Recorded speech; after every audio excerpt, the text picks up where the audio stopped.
منشور دیتی ہیں کہ ہماری ترجیحات کیا ہوں گی اگر ہمیں آپ کے تعاون سے حکومت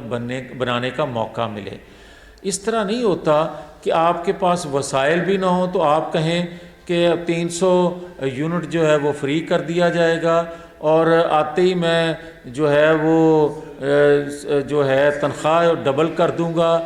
کیا آج پاکستان میں جو موجودہ تنخواہیں ہیں وہ آپ دینے کی پوزیشن میں رہ گئے ہیں؟ پاکستان میں اتنے وسائل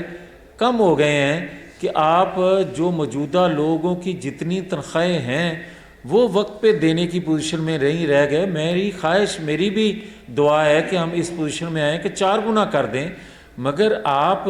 وہ بات کریں جو کل کو آپ کر سکیں۔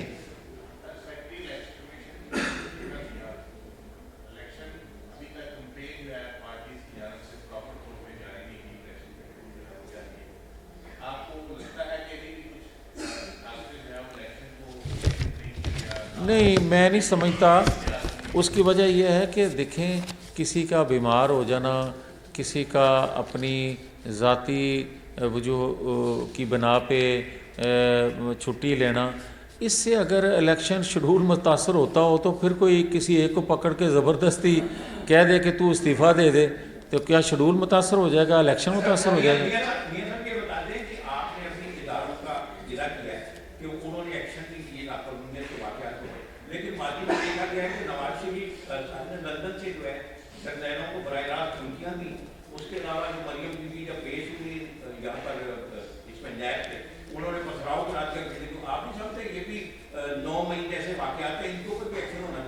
اچھا، پھر آپ ایسا کریں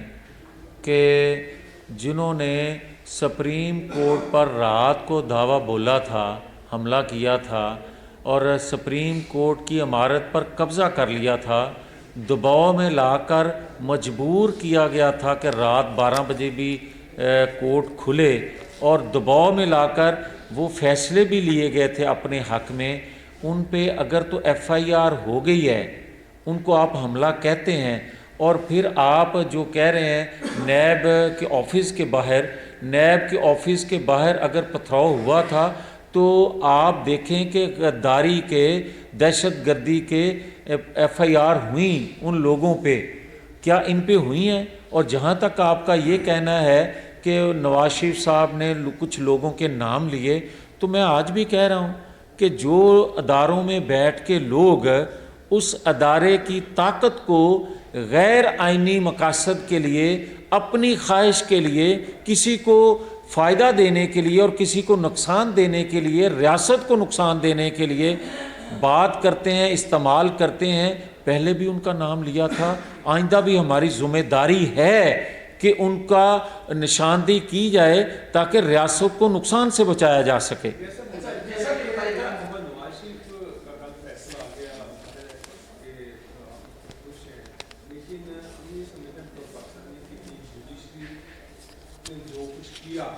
جو سامنے آیا بھٹو کے ساتھ جو ہوا، جو سامنے آنے والا ہے، ایکسپیکٹڈ ہے کہ وہ بھی ایگزینریٹ ہو جائیں گے اس کیس میں، تو اس کے پس پردہ اسٹیبلشمنٹ کا ہی رول ہے۔ تو اگر آپ کی حکومت آ جاتی ہے تو دونوں کیسز آپ کے سامنے ہوں گے، تو ظاہر ہے جو کرانے والے ہیں پس پردہ کیا آپ کو کہتے ہیں صورت کار، تو آپ کو تو ان کے خلاف انویسٹیگیشن کرانی پڑے گی، تو یہ تو پھر ایک ٹکراؤ کی پالیسی ہوگی۔ نہیں، ٹکراؤ نہیں۔ دیکھیں، بات سیدھی سی ہے کہ اگر آج ذوالفقار علی بھٹو کا فیصلہ آ جاتا ہے تو کیا ذوالفقار علی بھٹو زندہ ہو جائیں گے، واپس آ جائیں گے؟ نہیں آ سکیں گے۔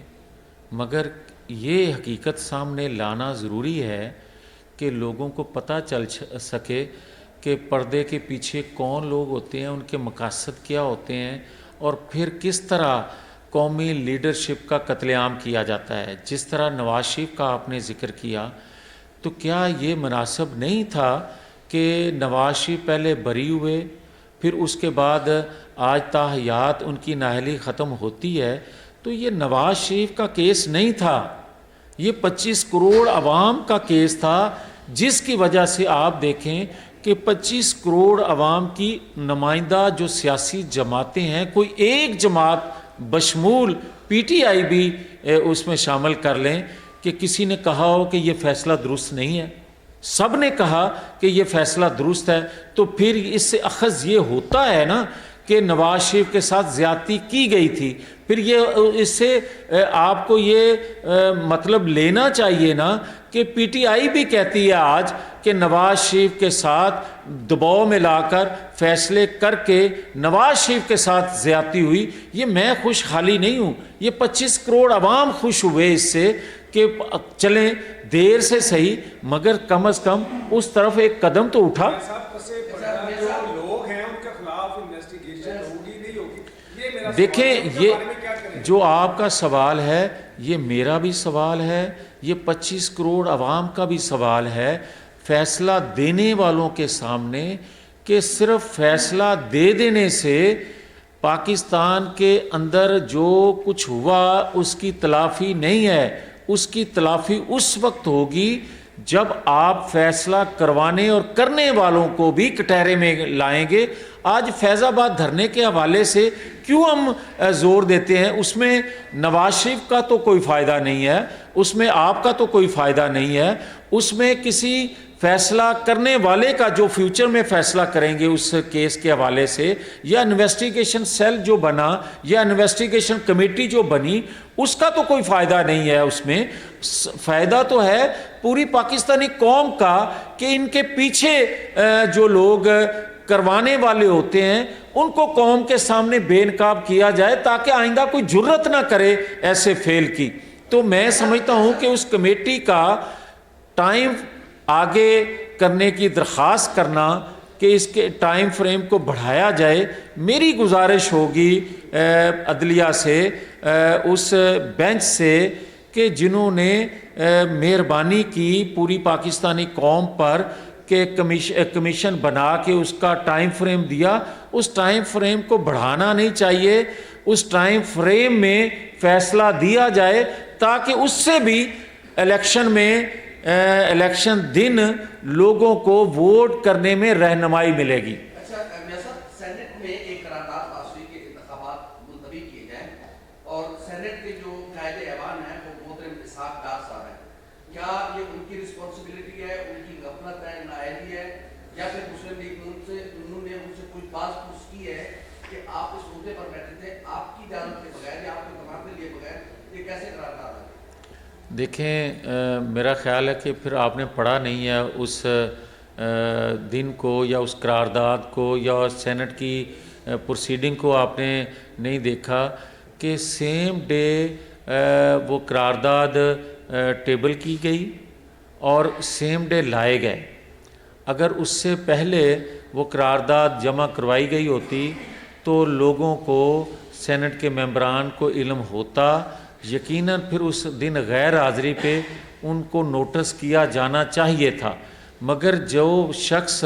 پیش کر رہا ہے سیم ڈے لا رہا ہے اور پیش کر رہا ہے اور ٹیبل کی جا رہی ہے چیئرمین سینٹ کے حوالے سے، تو میں یہ کہوں گا کہ جہاں 12-14 جو سینٹ کے ممبران ہیں ان پہ یہ ثابت ہوتا ہے کہ وہ آئین قانون کے ماورا اوان بالا میں ایسا کردار ادا کر رہے تھے، اس میں چیئرمین سینٹ بھی اتنے قصوروار ہیں جنہوں نے سیم ڈے اس کو ٹیبل کرنے کی اجازت دی، اور چیئرمین سینٹ کو یہ چاہیے تھا کہ اتنا حساس ایشو تھا تو وہ 2 دن کا ٹیبل ہو بھی جاتی مگر 2 دن کا مارجن دیتے تاکہ تمام وہ جماعتیں جن کی نمائندگی سینٹ میں موجود ہے ان کے ممبران سینٹ میں اس دن حاضر ہوتے اور وہ اپنی جماعت کی طرف سے اپنا موقف پیش کرتے، جو کہ نہیں کرنے دیا گیا۔ اس میں جہاں ممبران کی زیادتی ہے وہاں زیادہ زیادتی اور زیادہ ذمہ داری سینٹ کے چیئرمین پہ بھی ہے۔ بہت شکریہ۔